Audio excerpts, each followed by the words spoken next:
hem ülkemiz içerisinde hem de sınırlarımız ötesinde yürüttüğümüz bu operasyonlarla Mardinli kardeşlerime yaşattıkları acıların, zulümlerin, yürek sızılarının hesabını teröristlerden misliyle sorduk. Bu süreçte bölücü terör örgütünün bizi çekmek istediği tuzağa da hamdolsun düşmedik. Örgütün sergilediği onca alçaklığa rağmen hukuktan, demokrasiden ve adaletten taviz vermedik. Mardinli çocuklar en güzel eğitimi alsın diye 3765 derslik inşa ettik. İlk ve ortaokulda okuyan ihtiyaç sahibi Mardinli öğrencilerimize 294 trilyon lira tutarında eğitim bursu ödedik. Mardin'de üniversite var mıydı? Artuklu Üniversitesi'ni kim yaptı? Biz yaptık.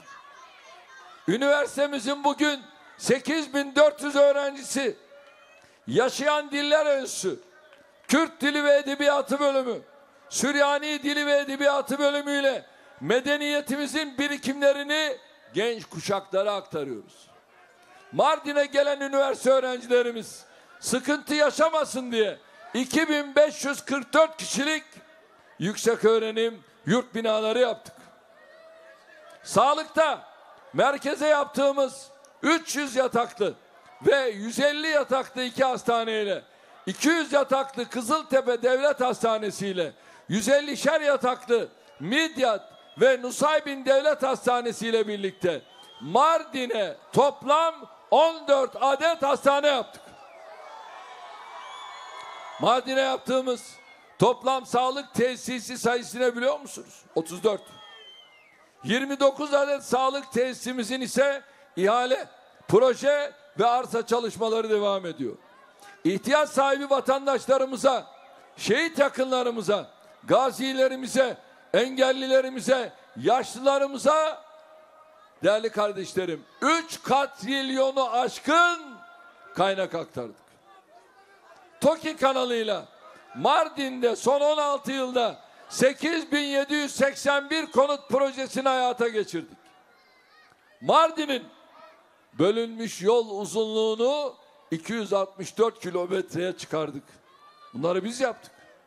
Projesi devam eden Diyarbakır Mazıdağ Demiryolu iltisak hattı ilimiz için yapacağımız bir diğer demiryolu projesidir.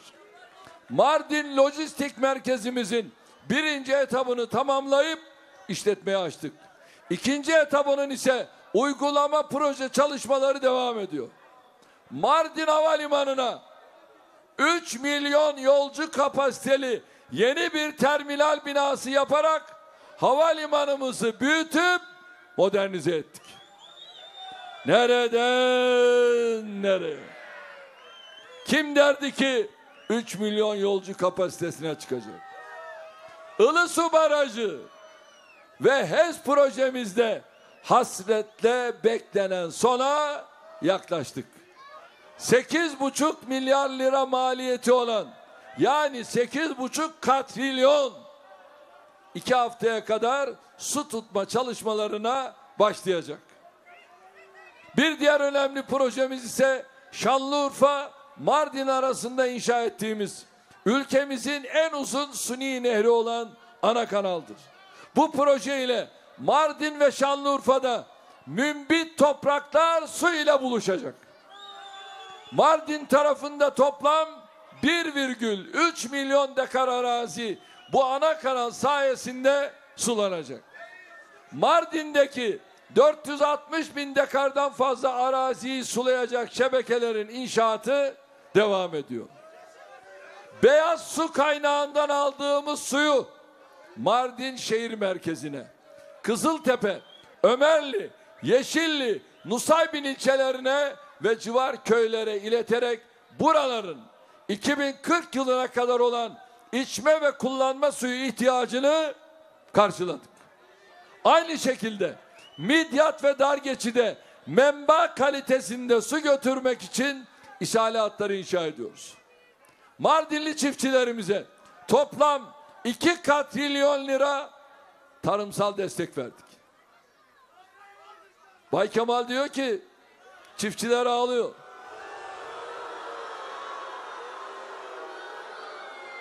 Peki bu HDP'nin yaptığı bir şey var mı?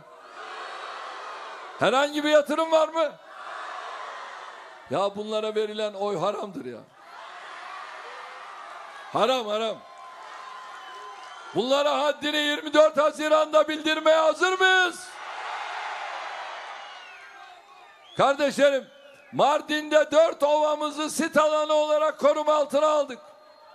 Biz bugüne kadar 20.000 Mardinli vatandaşımızı İşkur vasıtasıyla iş sahibi yaptık.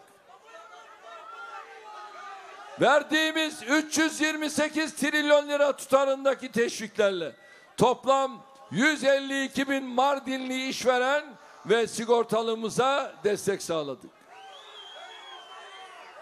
2 organize sanayi bölgesinde 3.750 kişi istihdam ediliyor. Tüm parsellerin üretime geçmesiyle istihdamda 9.000 kişiye ulaşılacak.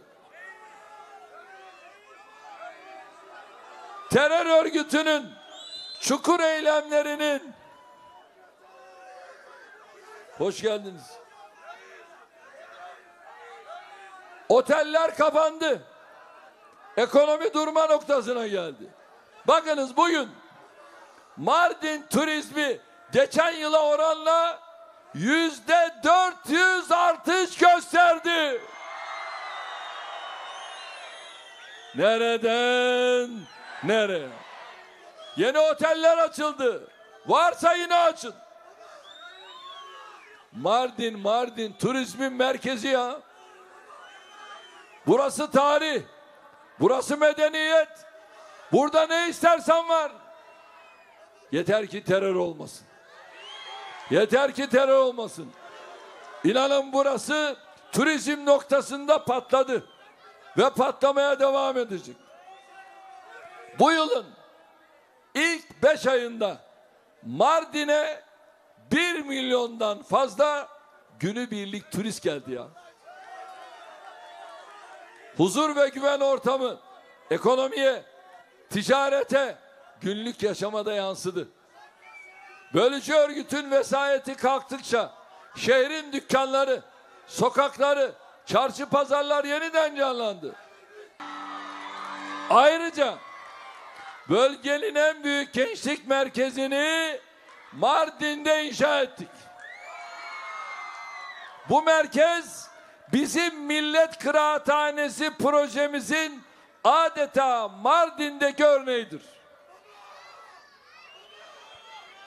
Günlük 500 gencin gidip geldiği gençlik merkezlerimizde kütüphaneler, bilim, sanat, kültür atölyeleri, internet radyosu, 24 saat ücretsiz internet, ücretsiz çay kahve.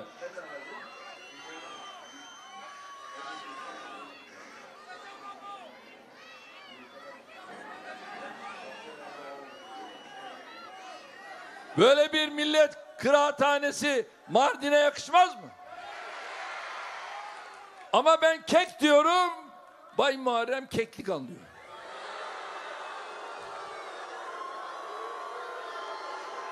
Ne yapayım? Ya bu devlet güçlü be. Yani gençlerimize bir kek, bir simit, bir orada çay, bir kahve ikram etmek bize zor mu ya? Ya bu devlet o kadar fakir mi? Garip kumaram ya. Hal böyleyken bakıyorsunuz Bay Muharrem sağda solda bizim bütün projelerimize çamur atıyor. Ya senin bir eserin var mı onu söyle. Bir projen var mı onu söyle. Ya sen bir Yalova'da dershaneyi bile işletemedin, batırdın ya. Bir dershaneyi işletemeyenden Türkiye'yi idare etmek gibi bir şey olur mu? Bay Kemal zaten SSK'dan tanıyoruz. SSK hastanelerini ne hale getirdiğini biliyorsunuz değil mi? Aslında vakit müsait olsa onu da izletmek isterdim. Ama bizim şehir hastanelerini görmeniz lazım. Niye? Çünkü Mardin'e de bir şehir hastanesi zaten yapacağız. Ve bugüne kadar Bay Muharrem'in terör örgütleriyle ilgili en ufak bir açıklamasını duydunuz mu? FETÖ ile ilgili duydunuz mu? Siz Bay Muharrem'in siyasette, ticarette, meslek hayatında herhangi bir başarısına şahit oldunuz mu? Zamanında dershane açmış.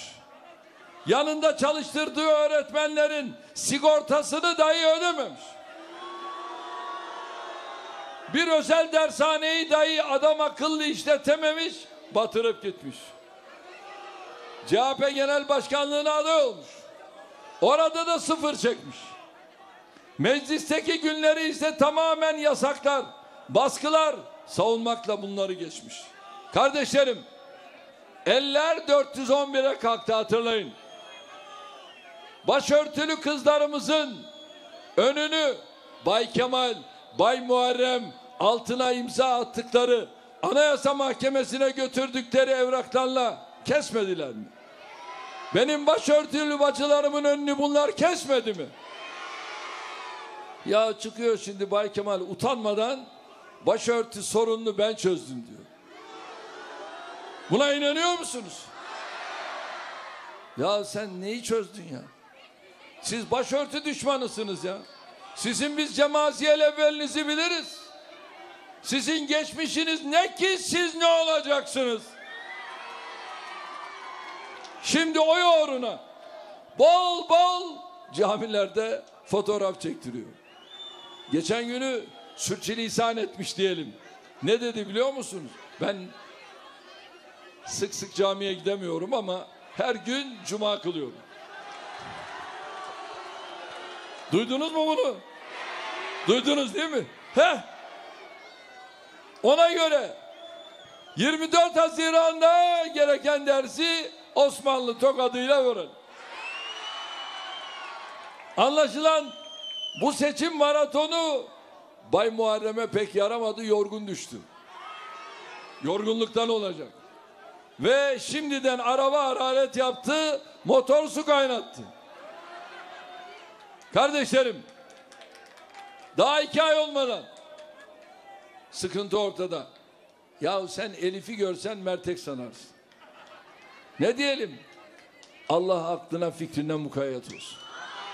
Rabbim bir an önce Bay Muharrem'i bu eziyetten kurtarsın. Bak yine de görüyorsunuz, dua ediyorum, beddua değil. Bay Muharrem'in başını çektiği bölücü örgütün siyasi uzantılarının desteklediği bu yıkım ittifakına en güzel cevabı sizlerin 24 Haziran'da sandıkta vereceğinize inanıyorum. Sizin oylarınız üzerinden kabzımal pazarlığı yapanlara, daha sandık kurulmadan oylarınızı birilerine peşkeş çekenlere cevabı da yine sandıkta vereceğinize inanıyorum. Ben size güveniyorum. 24 Haziran günü bu milletin ifadesini çantada almaya çalışan, iradesini çantada keklik görenlere, 1 ver 6 al diye pazarlayan siyaset simsarlarına bekledikleri fırsatı vermeyeceğiz. Buna hazır mıyız?